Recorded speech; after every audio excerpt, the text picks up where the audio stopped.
আসসালামু আলাইকুম। আমি জেসমিন হেসেলে সকলকে স্বাগত। আজ জেসমিন হেসেলে বানাবো মাছের মাথা দিয়ে লাউ চচ্চড়ি।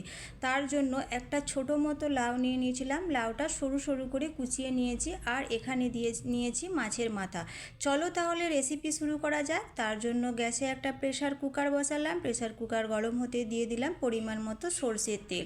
সরষের তেল গরম হতে এখানে ফোড়ন হিসাবে দিয়ে দিলাম 5 ফোড়ন। 5 ফোড়নের পরিবর্তে তোমরা গোটা জিরেও হাফ চামচ দিতে পারো। তারপরে দিয়ে দিলাম মাছের মাথাটা। মাছের মাথা দিয়ে অল্প হলুদ গুঁড়ো অল্প নুন দিয়ে লাল লাল করে মাছের মাথাটা ভেজে নিলাম। মাথাটা যখন ভাজা হয়ে যাবে তখন দিয়ে দিলাম কুচনো লাউ। তারপরে অল্প হলুদ গুঁড়ো দিলাম। লাউ তরকারিতে হলুদটা একটু কম দিতে হয়। অল্প লঙ্কার গুঁড়ো দিলাম, হাফ চামচ জিরে গুঁড়ো দিলাম, পরিমাণ মতো নুন দিলাম, 5 টেবিল চামচ পেঁয়াজের পেস্ট দিলাম আর হাফ টেবিল চামচ রসুনের পেস্ট দিয়েছি। জানি না এটা কেন ক্যামেরা বন্দি হয়নি, আমিও বুঝতে পারছি না।